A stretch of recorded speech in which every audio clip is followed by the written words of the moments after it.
toda a geometria da suspensão. Então, também fale para o seu cliente, olha, essa roda não é convencional, não é do carro. Fica legal? Fica muito legal. É bom para o lucro? É muito bom para o lucro. Porém, a gente tem esses detalhes mais para a gente poder se falar.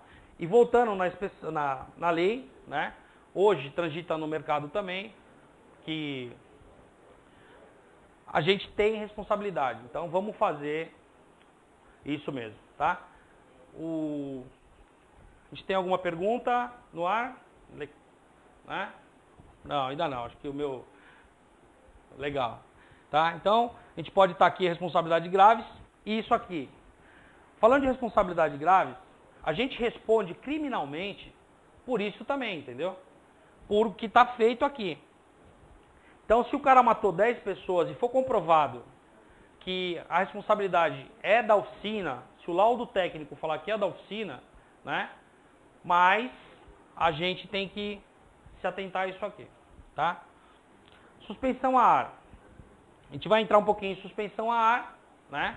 Que a gente está muito focado nisso. Hoje a adaptação só é feita no substituindo as peças. Legal para vocês verem, né? Que do lado esquerdo do vídeo de vocês aí, tem o kit já. É um kit de controle remoto, com válvulas, com tudo. Com as bolsas de ar que a gente está falando, né? E a gente tem que falar. Falar muito bem. A gente tem uma pergunta agora aqui no ar, aqui, a gente vai dar a resposta para ele. Né? É o pessoal do Altese, Rio de Janeiro. Se a barra estabilizadora é um item de segurança, por que os veículos populares vêm sem a barra estabilizadora? Por favor, responder ao vivo. Legal. Essa é uma boa pergunta. Por que eles vêm? Porque eles têm que baixar o custo. Então eles fazem o quê?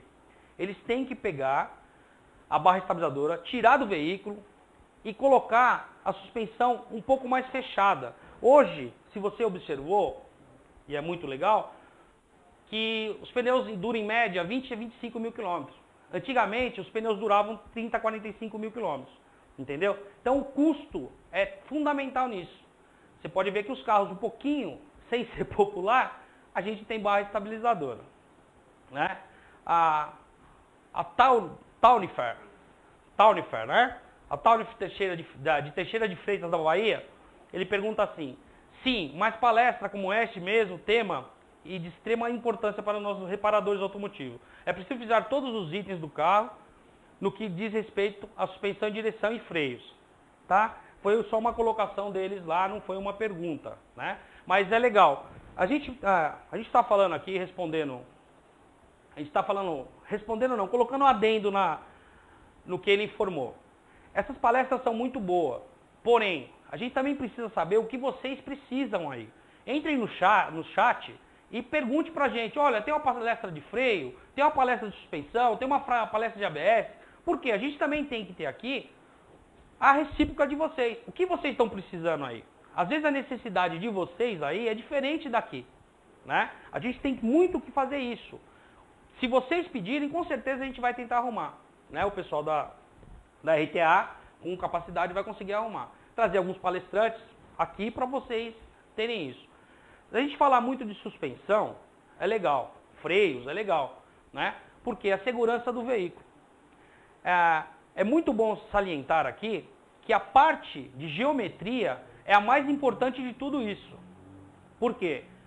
A gente está falando de como montar uma suspensão, do que fazer barulho, o que não fazer barulho, esse a gente tem todo dia na oficina. Porém, se a gente for falar de ponto S de um Audi, a gente não tem como falar, a gente tem que ter umas 3 aulas dessas para te falar de ponto S do Audi. Do Audi A8, do Audi A6. Por quê? Porque são a altura do terminal de direção, pessoal. A gente fala do terminal de direção, é uma coisinha boba. No Audi A8, se a gente deixar o terminal na altura diferente, ele dá erro de câmber e caster. Por quê? Né? Porque tem os braços multilink que a gente vai ver daqui a pouquinho. Então, voltando aqui um pouquinho, respondendo as perguntas, a gente já existe kits. Esses kits são para quem gosta do carro rebaixado, para quem quer fazer festa. Aí você vê aqueles carros pulando na marginal, ou no sambódromo da vida aqui, onde tem os ensaios da escola de samba em São Paulo. É muito legal. Porém, tem que ter responsabilidade. Então eles usam isso aqui, bolsas de ar, não tem mola cortada, não tem mola rebaixada, não tem nenhum calço de mola. A gente tem as bolsas de ar. Manômetros, controles, né? Alguns acionadores de amortecedor. tá? Te falando um pouquinho de bolsa, agora vamos um pouquinho para a linha pesada, não é o meu forte, tá? Se tiver alguma pergunta de linha pesada, faça, porém, se eu conseguir responder, ótimo. Se eu não conseguir responder, provavelmente a gente vai responder no chat para vocês. Essas bolsas da linha pesada são muito interessantes. Geralmente o cara vai lá, tá com o caminhão muito carregado, o caminhão passou na lombada e ele viu que o caminhão bateu a parte traseira do caminhão, a parte do baú. O que ele faz? Ele vai lá no registro de regulagem e aumenta a pressão total. Ele vai colocar toda a pressão que tem o compressor e vai jogar na bolsa. Porém, essa bolsa, o primeiro impacto que tem, ela estoura. Ela vai lá e pau! Estourou. Aí vão falar que é defeito do material. E não é defeito do material. É o indivíduo que foi lá e conseguiu estourar uma bolsa com sobrecarga de pressão, né? Então, se estourar repetidamente, dá um estouro que quase mata do coração a gente, né? Essas bolsas também sofrem um desgaste prematuro, né? Totalmente estendida por muito tempo. Por quê? O pessoal vai lá, tem o sensor de altura das bolsas, né? Que ela vai esvaziando, vai levantando conforme o peso do veículo, e eles vão lá e inutilizam o sensor. Ah, esse sensor aqui não presta para nada. E colocando de novo, né? Que não presta para nada, todo sensor que o engenheiro levou 10 anos para colocar, a gente perde em 2 minutos o mecânico falando que não tem nada, ou o reparador. Hoje eu foco o mecânico e o reparador. Por quê? O mecânico é aquele cara que não tem condições de analisar tecnicamente uma peça. O reparador é um cara um pouquinho mais esperto que já consegue fazer isso. Então, hoje eu gostaria que todos os mecânicos se tornassem reparadores. Por quê? Porque a nossa classe é muito desqualificada, pessoal. Hoje em dia, para vocês terem uma ideia, foi feito um levantamento. Desculpa um pouquinho, vou sair um pouquinho do foco só para falar isso, que eu acho muito interessante falar para todo mundo. Hoje foi feito um levantamento em todas as regiões de São Paulo, do grande ABC aqui, e se envolveram algumas cidades do Rio de Janeiro e Minas Gerais. Nós, reparadores, só perdemos para 2 posições, políticos e advogados. Então, a gente tem muito que aprender nesse ramo nosso. Como a gente tem a responsabilidade, porque se a gente aplicou a peça, se a gente colocou a chave no carro, a gente não pode estar nesse lado, a gente tem que estar um pouquinho mais para cima, né? A gente tem que estar bem lá nos últimos lugares. E para isso, eu parabenizo vocês que estão aí hoje, 8 horas da noite, 8h10 em muitos lugares, quem não tem horário de verão está no horário das 7 horas, parado, apresentando, olhando um cara aqui e fazendo uma apresentação, né? Por quê? Isso só é cultura, é saber o que a gente está querendo realmente. Porque se a gente não ficar atrás de palestra, atrás de cursos, atrás de pessoas inteligentes, a gente vai estar sempre nessa estatística zero. Eu gostaria muito de mudar esse foco nosso, né? Porque ficar atrás de político e advogado é uma classe que não é muito bem vista. E a gente já tem, nas oficinas, quando o cara chega lá para consertar o carro, a gente está concorrendo com o celular da Vivo, com o celular da Motorola, né, da LG aí, que é os concorrentes mais rápidos que a gente tem aí. Né? Voltando um pouquinho para a palestra, porque senão a gente vai ficar a noite toda falando de outra coisa.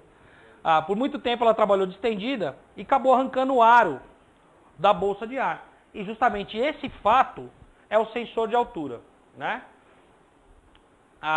Demora, né? Acabou de fazer uma pergunta, de Santa Cruz do Capibaribe, Pernambuco. Legal. Qual o procedimento para rebaixarmos um veículo e ficar de acordo com as normas do Detran? David Moura. David, eu vou esperar um pouquinho mais para responder a sua pergunta, mas o procedimento para rebaixar, geralmente no Detran, no Contran, você tem algumas regras para seguir.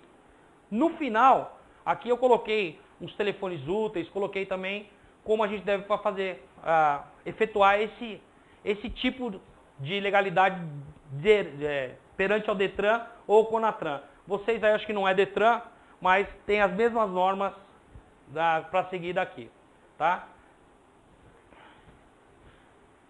Vamos lá. Legal da gente ver, a gente precisa colocar para vocês. Esses sistemas, hoje, a gente trabalha muito com carro blindado em São Paulo, por causa da segurança, no Rio de Janeiro, ou até muitas cidades do interior trabalham com segurança. E aí o pessoal fala, pô, qual mola colocar, o que fazer, como ficar melhor, por que fazer, por que não fazer.